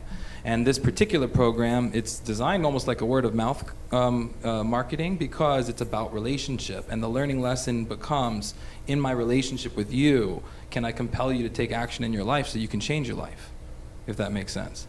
And so the whole structure is, once you graduate, that there is, that you can come back and volunteer your time to coach or help be a part of the facilitation. And in that, it's like you pay once and you have a lifetime membership as long as you know all the companies that provide this particular curriculum, So for me, I just knew that I needed to go the professional route, because I was volunteering every single weekend. And I was like, I need to get paid if I'm going to be here, And so I went down the route where I wanted to create my own brand and redesign that original curriculum. And we've cross-referenced like 4 different companies and their own programs, and we've made our own design, speaking to the next 50 years of the generation, and not following the the 70s or the 80s when it was originally designed. Yeah. Everything has changed moving forward. Everything has, the whole concept, because we live in a very strange world. You got COVID kids, you got after COVID, you got sicknesses. By the way, these muddled drinks, whoa. You see, you could open a whole other world. you gotta put them at the next session that you have. You leave a drink and everybody, and you do a deal on this. Does drink have a pass? This will definitely make people want to face their fears. It makes you go, you know what? It's all good. It's funny when you say face your fears. A lot of people, when I first heard it, I went, wait a minute. I went back. It says face my fears. It's different to hear it when he says it, but we should do it every single day. But he said it to me, and the first thing that happened to me is I sat back in my chair and said, face my fears. How many fears am I going to face today? You know what's great about this studio, we say every day, is the people that come in on the certain day are supposed to be here on the certain day, right? Because talking to Haley was like, just clicked that I knew I had to bring Rico into this conversation. When we come back from commercial break, we're going to talk to Diana and Karen, because Karen's been working hard today on the Latin Hustle with Karen. A lot of great things are happening. Something you've been working on for 8 years is bringing. And look at it, Mushroom now. Right, and then Mary walks back in with her. That's another story. She's a story in itself. Mary's another story. Very similar stories. Very similar stories. Karen, I know there's a lot of pain out there, and if we can help you face your fears or find a way to muddle through life, that's why we do what we do every day. Give us a call, 888-994-4995 Studio A, and we'll be right back. Welcome to AMP2 TV, the first and only internet production company that's truly plugged in. When you're looking for a full-service internet radio, TV production company, discover AMP2 TV. AMP2 TV is a full-service media company that can provide all streaming videos, video studios, radio studios, and television studios. Call us today at 866-224-5422. For no business is too small to grow to be accounted. It's time for your message to be seen. Let AMP2 TV help get you there. Stephanie Jaffe is a world-renowned artist who creates one-of-a-kind pieces. Using a keen sense of color and composition, her vibrant collages and mosaics integrate eclectic elements such as vintage keepsakes and fine china with blown glass and fired clay to create whimsical arrangements. For more information about her work, come down to the Brooklyn Cafe TV studio or go to StephanieJaffeArt.com. Has someone in your family lost a job recently, and now you can't afford your mortgage payment? Or do you have a rental property and your tenants aren't paying you? We can come to the rescue and pay you cash for your home immediately. Yes, sell your home and get cash all over the phone without dealing with real estate agents or having to waste time showing your home to lukewarm buyers. You don't need to lose your house to foreclosure. If you have equity in your home, we'll buy your home and give you cash within days, all in a simple over-the-phone and virtual process. Call now before your situation gets worse. Sell a home you can't afford or just need anymore and get the cash you need today. Call this number now. Call 855-348-5925. That's 855-348-5925. Again, 855-348-5925.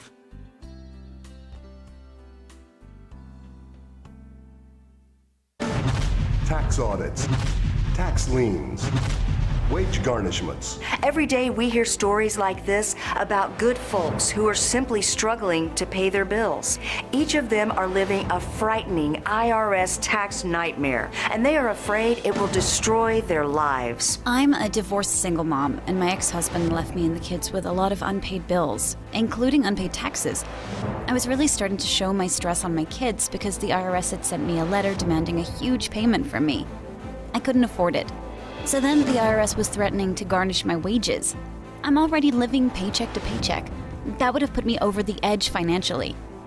It truly seemed hopeless, but then a friend at work told her to call the tax relief line. The people at the tax relief line, they told me about something called innocent spouse relief. They worked it out so that all of the taxes from my ex are not my problem. I don't know how that works, and I don't care. All I care about is that I don't owe the IRS a dime, and they are not going to take my paycheck. Even if it seems hopeless, you should call the number on your screen right now. There is absolutely no cost for the call or the consultation. You are under no obligation. If you are worried that the IRS could garnish your wages, seize your assets, even take your home, call us right now. The Tax Relief Line is here to help you. Now you have a knowledgeable, professional team of tax experts that are ready to negotiate with the IRS and fight for you to save you money. The Tax Relief Line's professionals have successfully negotiated thousands of cases, reducing and sometimes even eliminating the tax debt for their clients. It's very easy to get started. Simply call the number on your screen right now. You don't have to live in fear anymore. The call and the consultation are free. If you served in the Marine Corps, by now you know about the contaminated water problem at Camp Lejeune. If you were stationed or worked at Camp Lejeune from 1953 to 1987, you probably have a lot of questions. We have some answers. You could be entitled to compensation.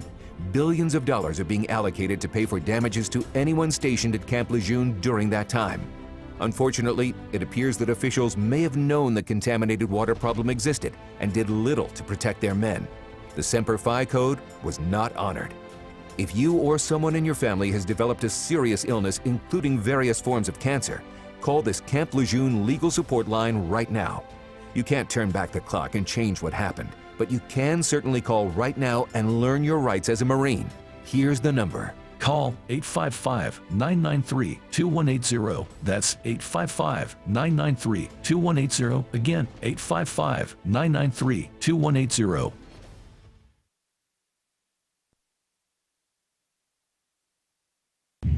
Hey Kaylee, what's up? Hey, nothing, what's up? Nothing, just looking for music for Grandpa I listen to while we're in the car. What's wrong with listen to now?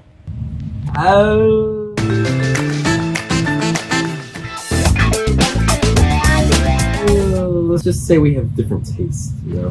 Why don't you try listen to a podcast on Spotify? Like which one? The Broken Cafe Studio one is really good. Okay, I'll try that one out. Thanks. It's lunchtime and the Brooklyn Cafe is open for business. Live from the Amp Media Studios, Dawn and Freddie S. and their team are ready to serve up a huge portion of fun for lunch with friends and neighbors. So let's break open that lunch pail and unwrap that sandwich you brought. Top of the morning to you laddies. Happy St. Patrick's Day from the Brooklyn Cafe Show. Hope you come down to the studio to share a pint with Dawn and Freddie S.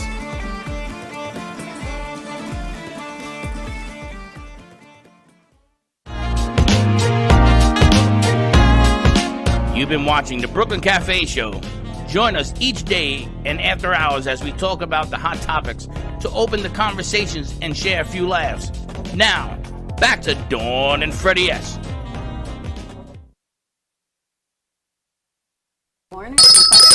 Top of the morning to you. You remember Star Trek? And tell me you guys don't remember Star Trek. We remember Star Trek. People remember Star Trek? And what? Star Trek. And he used to not the new Star Trek, the old Star Trek, where the guy used to say, "I'm giving her all she got, Scotty." Remember that? The Scottish guy. His name was Scotty because he was Scottish. So you know how they did that? Beam me up, Scotty. Did you know that? You did know that? Okay, there you go. You want to hear the answers to the Leprechaun? No. The kids did it. Somebody did it. Well, they did it? The kids did it. What does this say? Leprechaun 1, the green shirt had 4 shamrocks. Leprechaun 2, the yellow shirt had 3 shamrocks. Leprechaun 3, the red shirt had 2. And the blue shirt was 1. Nice job, you guys. So we're 4, 3, 2, 1, and the color shirts. How do you know that's the right answer? Because Judy gave them to me. Ah. Not because I figured them out. I'll never forget the first time I met Judy, she brought in a pack of brain teasers. And Dawn went through them like Grant took Richmond. I didn't get out of the gate. And that was when I broke the pencil. Said, "That's it, no more, Judy." She's the brain entertainer. Brain entertainer. And there you have it. You got the 6 Borough coming up tonight, 6:30. 6:30 to 8:30, and they have the actress coming on tonight We've got the Reinvented Life tonight at 5 o'clock with Pamela Chanel David. from California. She may want to be interviewing us. I'm not sure. Yeah, that's fine. Talk about health and wellness and all the things you got going on. Karen, you got a mic? She does now. She's got a mic.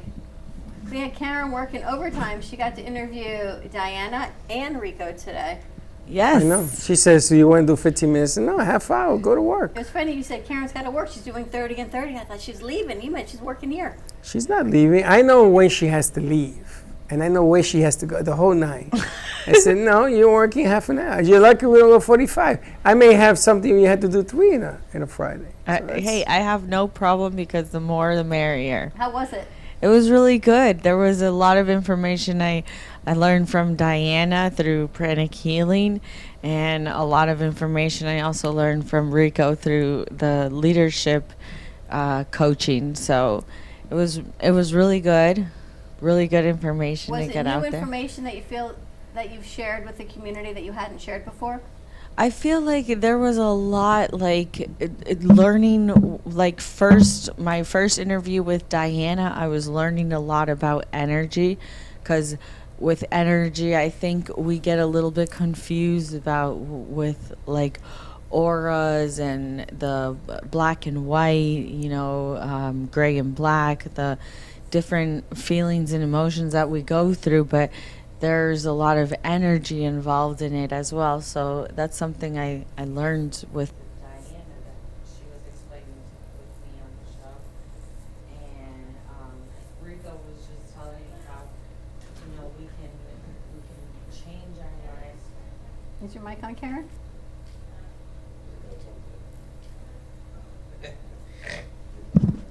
Battery's dying. Okay, so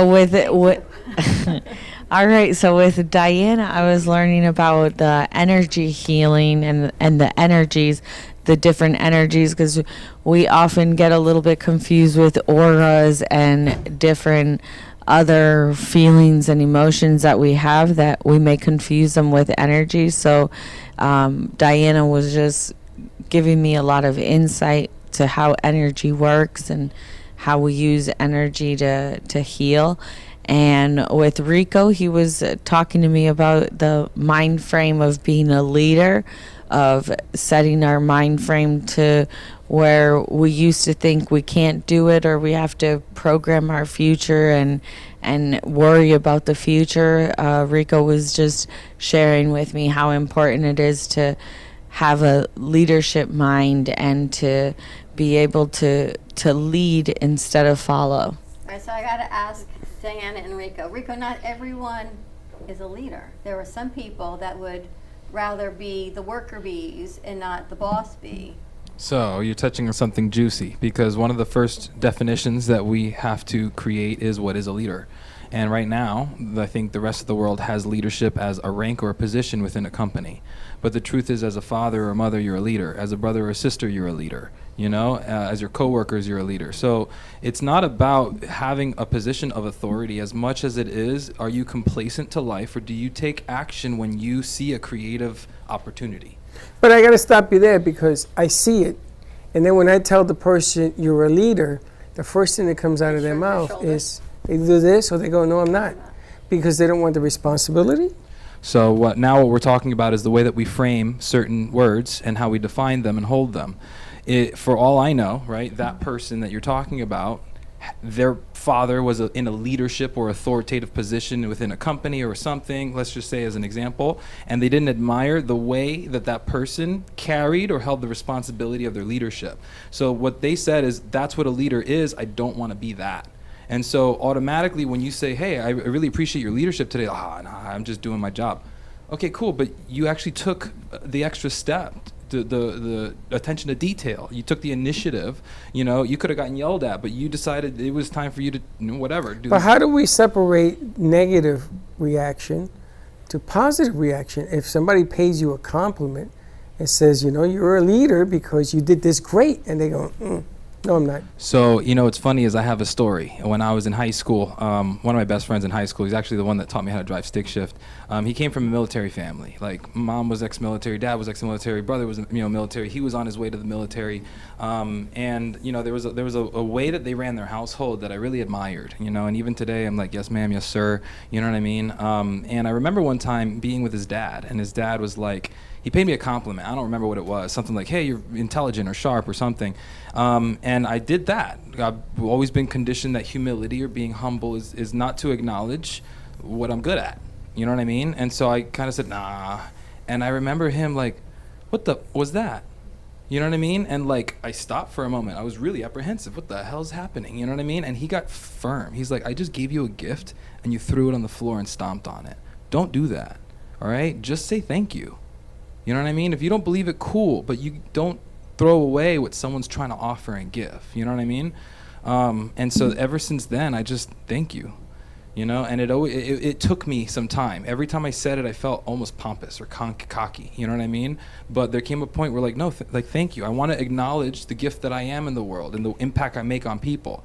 You know, I think that it's more powerful place to stand when I can look at myself and be impressed, but not in a way of like, oh man, I'm so good, but in a way of humility, true humility, like, wow, that's the human being I'm showing up as in my life. And that's the impact I'm making on people. That's a powerful statement. I didn't even think about when you give somebody a compliment, the reason they don't take it in is because of something that happened that got them there. It goes back to the past. And back, I'm going to tell you, Everything that's comes from our medicine. past. Yeah. It's And amazing. This all resonates with you. What I'm listening to, you said to Diana, oh, I should have had you read that person. Don't listen to everything I say. You got to put that on the air. Do you do that as well? Do you do intuitive, I don't want to say psychic. She has a new program coming out. Why don't we start there? Okay. Why don't you start there? Because she opened Pandora's box. No, I listened to 3 conversations at once. Well, let me finish based on what you said about leadership. I think in our lives, we're always going to be a leader and we're always going to be a follower, depending where we are in our life. We don't know it all, so we're going to need to learn from someone who is a leader. And then those that we know enough of, we can lead the ones behind us, the ones that are coming up the ranks, so to speak.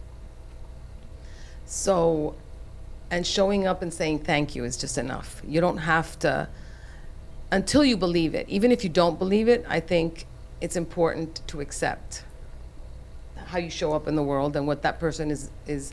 There was a long time I didn't believe half of the things people told me. And out of manners, I would always say thank you, because that's how I was raised. You have to say thank you. And now I see myself as what people see me. It takes a while. But sometimes the person that's delivering the compliment feels horrible because the person, like it was your father, threw it on the floor. It is a gift. But the reason they feel horrible is because they know that either they said something wrong or they said it the wrong way.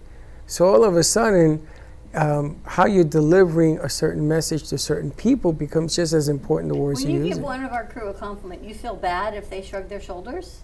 Yeah, Really? Why? I just explained it. It is. You're giving someone a gift. You're giving someone, like, wow, you made an impact on me. Thank you for doing this, whatever this happened to have been. And then they're like, whatever. It doesn't feel good. Well, I think too that like compliments are a form of feedback, right? They show us how we're showing up. So in my mind, I've been with myself for 33 years. I'm bored of me, you know what I mean? But the moment I'm engaged with another human being and they acknowledge that they bring up, they highlight something that I've been doing. Maybe I'm blind to it, and now I can recognize, man, that's a good way to show up. I want to keep habituating that way of being in the world. You know what I mean? Whatever that may be. Yes. I agree. It's funny, when I was growing up, I didn't have a lot of friends. And I went to summer school because I volunteered, because I wanted to learn. And the reason that I wanted to learn is that me and Juji used to have a relationship where we would teach one another because we had to learn to speak better English and everything else. And we had this challenge between us as to who. He was always the better sports guy, so I had to be the better book guy. And this happened and perpetuated and everything else. So when I got into coaching, one of the ways that I teach to coach is to compliment. And I'm not talking about being the best player. I'm talking about having the best effort. So for me to pay a compliment, sometimes it goes back to these days. And I'm sitting here and I'm listening to what you're saying, and all of a sudden I get flashbacks of having the weakest kids. I always drafted the weakest players because I made them better. It's just the way it is, and you can see my track record. I don't know what I was, but I know that my coaches, I had 12 coaches. Nobody in the league had 12 coaches, and the parents wanted to learn how to communicate better with their kids because they were coming to me. They weren't going home. They wanted to live with me. They didn't want to live at home. And I can show you players that grew up to go to Penn State and everything else to play sports. But I'm beginning to understand that I never took into consideration that maybe they had a story. And I was triggering, you know, the word you love to use, in that sense as well. I think 100% of our relationships, we don't realize that I say something and my intention is A, but the way that I say it becomes B. G-May, can you get me 2 more mics, please? Where are all the batteries? The way that we say things, right? I might think A, and then I say B, because that's just the way that I know how to communicate it. And then you hear C, and then you get as an intention that It's I like meant Alphabet City here. Yes, it can be very complex. You know, it's interesting because I spoke to Diane, and sometimes a person standing there and they're taking in what you're saying. And there's like 15 different conversations going on, even though you only have one. We're out of batteries? How can we, what, you're taking them home? How are we out of batteries? How can we be out of batteries? And so sometimes you have to focus deeper to understand what you're saying. Well, so I mean, when you take the level of development that I'm at, let's say, right, like there are certain things that you see because you're trained to see it, you know what I mean? And so now when I'm in a relationship with people, you know, one of the things that I can see right away is when there is a trigger push, when there's a button pushed, right, I can be accountable for having pushed the button, right, and I can step back and say, I apologize, but at the same time, it has nothing to do with me. You know what I mean? That is 100% true. And that's a conversation that we had when we were talking, is that I'm sorry if I pushed your trigger. I mean, you know, if I triggered you. But if something does trigger you, you've got to look at yourself in the mirror and see what it is about that person that made you get triggered. Yeah, but would they? Do they stand up to face their Well, I'll say this, is that life is installed in a very intricate way, and there's one lesson that will always get us to that final conclusion, and that's death. I think time, knowing that we have a finite time, the closer that we get to death, the more we're going to hit that lesson, whether we got there or not in our lifetime. You guys think that? I know no one has any mics, so we're just going to go without mics, so Katie, don't yell. Do you agree? Or I guess we can just share mics. I'm going to have to get more batteries. You and I can. Is this one working? Yes. Okay, so we can share. Do you agree guys with agree? that perception? Time and death being our teacher. Oh yeah, you look at things much differently at that point, and but it's funny talking about triggers because Louise and I have a chapter in our book called "Triggers Are Our Gifts," and when someone triggers you, they're actually giving you a gift, because if you accept that trigger as a gift, that means you're going to look at something in yourself that's still wounded, that's still feeling the pain of something that happened to you many years ago, and it's an opportunity for you to decide whether you're going to work through it or not. And so people often look at somebody who triggers them as like, well, it's their fault, they did this, they did that, and it's like, no, they trigger something in you. So you think that triggers are a solution, at the beginning of the solution to the problem. And then as you uncover one trigger, and then you find out that that trigger has a sister, and that sister has a brother, and that brother has a cousin, and then you find out that your triggers are coming from the people that have been with you the longest, which is usually mom and dad and your siblings. And then you find out that, and you start going through all of this. Does it wreck your confidence? Is that the reason why we have lack of confidence among our youth right now? Well, you know, on that conversation, like, it's never too late to have a good childhood. I don't know if you've ever heard that saying, but it's You guys think that's true? it's the way we hold and remember. You know, like, I'm sure growing up being bullied, you had a certain perspective about yourself and how you felt about life, right? But there True, came 100%. a point, right, where you wrote the book and you're in a different place in life, and it's almost like, I thank God that happened to me. You know what I mean? 100%. So that shift in thinking is the shift that I just try and expedite. Is how do we get you to that conclusion of, like, this is a gift for me, you know what I mean? And get to that hump, but not when you're 80 years old and you don't have the time to actually have, live a fulfilled life, you know what I mean? The funny thing is, I've been married twice and divorced twice, right? And I look at my kids and I talk about the different things that are going on in my life and what I did, because I can't control what she thinks she didn't do wrong. I can't get into that space. But I look at the things, and now I've come to the realization, sitting here today, that I bled into her triggers. The questions and the way I acted made her react. And that's one of the reasons I'm still not married to Michelle, because I did things, I didn't realize that you could live triggers in that space, which is amazing. And when you trigger for example, well, I can't say for someone else. In my case, when I do see I triggered something, and I'm saying, I'm sorry, that's how you feel, and then I'm like, what is it? I try and get to what it is that they're actually feeling and why. And if I can help that, I will. How about you, If Patty? they want me sorry. to, actually. They have to want. That's the other Exactly. thing. We got Patty and Mike. I got to bring you into this conversation also. Yes, no, I mean, absolutely. Turn on DJ. Every experience leads you to your next chapter.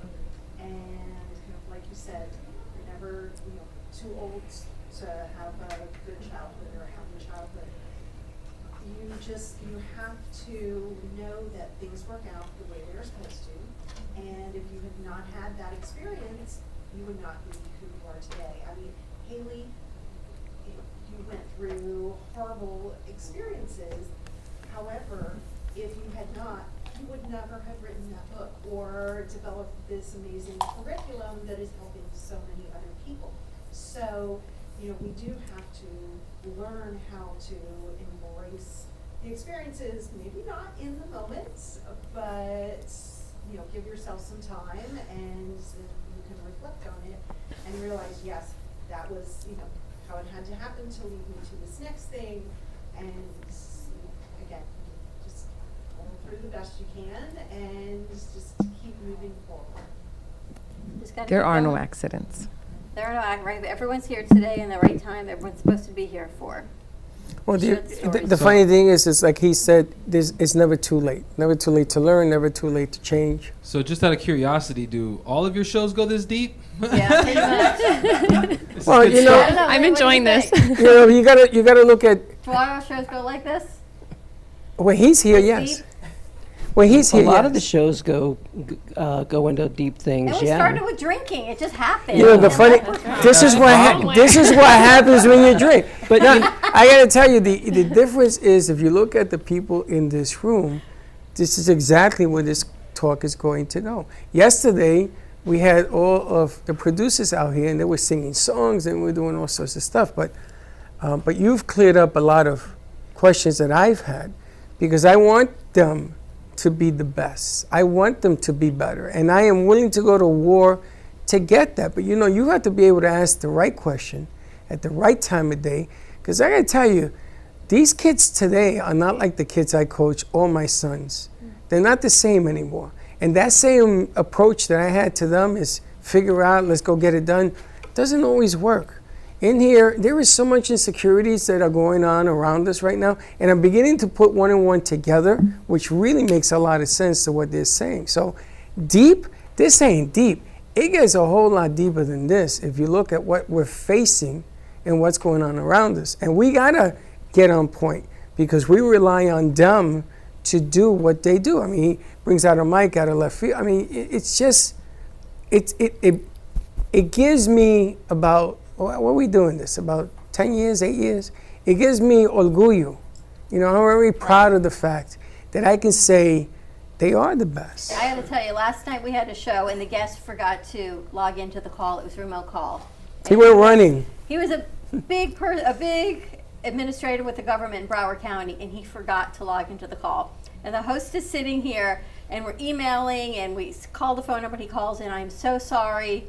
G-Man gets him on the phone, so he's not here. We don't have his picture. Garcia pulls up a picture, puts it below our third, like cakeware. We run out of batteries. They hook up a mic there. They hook up a mic here. When they started here, they were brand new. Josh came in as an animator. I don't even know what G-Man came in as. You don't either. You don't either. We'll figure it out. And everyone, Katie's a journalist, and they all figured out the problem solving, because there's always a way, right? And it's funny, they each have to have their own shows. Like Josh he has a second show now. And he did his own show the other day. And I'm sitting here on my phone, because I share out the shows and everything. And he puts this show together. And I look up and I go, What's poppin'? Yeah. I said, who the hell is that? I was shocked of how together, he reminds me, you remember Soul Train with Cornelius? He was like, Cornelius, and how you doing? And I'm like, what is this? And then yesterday when they got together to sing, who they all told me they can't sing, people where Linda works were watching the show and says, what the hell is going on? So things take a life of their own. And I think that the best compliment to pay is you're going to see more of that tomorrow. But you know who really have to pay a compliment to is Karen. Because Karen has brought a dream, one of your dreams, to reality. And we've tried, many hosts and many shows, to bring this information to the Hispanic community since I've known you, 7, 8 years.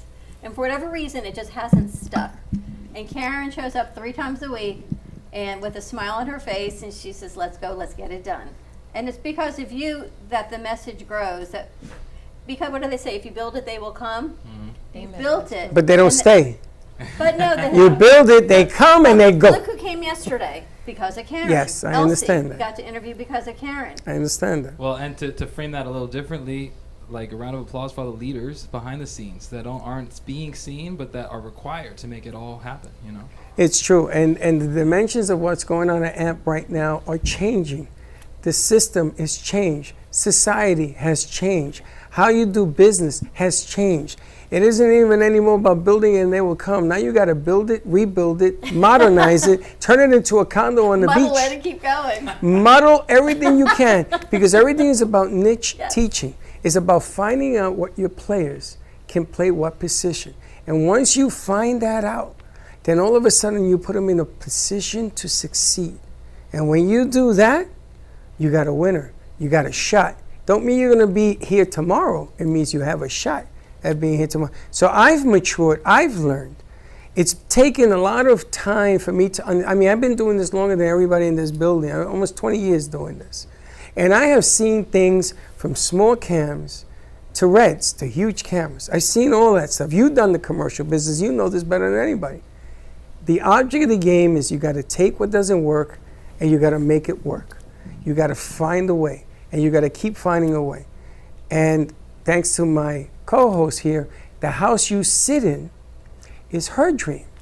I just ask her, where do you want me to put the nail? The paintings, the artists, all of this. Dawn's an artist, and that's her piano. I just want people to know something. Her music notes were in the chair. I don't think they're still there, right? In the back. No, she took them out because she don't want nobody to know that Dawn plays the piano. And Dawn is an artist who wants art. Her daughter is an artist who does art. And you know this. Dawn hates talking about her. Look at her face. I was thinking that a couple of those would loosen her up. But that's okay too. Because my biggest compliment when my birthday coming is like I told you, if I had to do this journey all over again, I pick you numero uno and I do it again. Because I'm going to tell you something. When you surround yourself with good people, good things do happen. As you say, thank you. Oh, look at that. Today I got to thank you, not let me take it over there, let me take it over there, let me change over there. So I guess it works. I'll send you my check. I'm going to There's tell you. nothing I can say except thank I you. want the address of your place so people could. It's only in Tampa. When are you going to open one in Boca? So right now we're actually don't have a physical location. We are providing our events out of venues. Okay. So if there's a demand here in Boca for it and we have enough people that are interested, we can bring it here. But at the moment, we do have the plan to do it over in Tampa. That's interesting. We got space. We got to do something. We got to We do got a something. space. Thank you all so much for joining us. Patty, I hope you come back again soon. Karen, I know you're going to be here Monday interviewing All-in-One Benefits Group. Yes. Haley, we got more to talk to you about. Yeah, we don't leave. We haven't talked to you. Lynn, always hanging out. Rico, it's been a pleasure. Diana. Rico Suave. There's more I left to that come. in college. Rico, you're not Rico Suave no more. Diana, there's more to come. And to everyone, and to you, happy birthday. Happy Here's to the birthday. next Happy birthday to you. Yay. Happy St. Patty's Day, and remember, take a compliment as a compliment because you are the best. And that roller coaster, I'm going on it. pictures, or it didn't happen? I'm going. All right. Have a great weekend, everyone. Stay safe and be kind to each other. Do not drink and drive. Get yourself a DD, or please get a ride share. We'll see you Monday, 9 a.m. drive time. And don't be late. Bye-bye. Well, that's about it for today. Even though the show's over, the Brooklyn Cafe is always open for business. You're invited to join the fun every day from 12 to 2. If you missed some of the laughs from today, Dawn and Freddie S. will bring you more good cheer next time. You can follow the Brooklyn Cafe on Facebook at the Brooklyn Cafe TV to rewatch every minute of the show. We'll see you next time.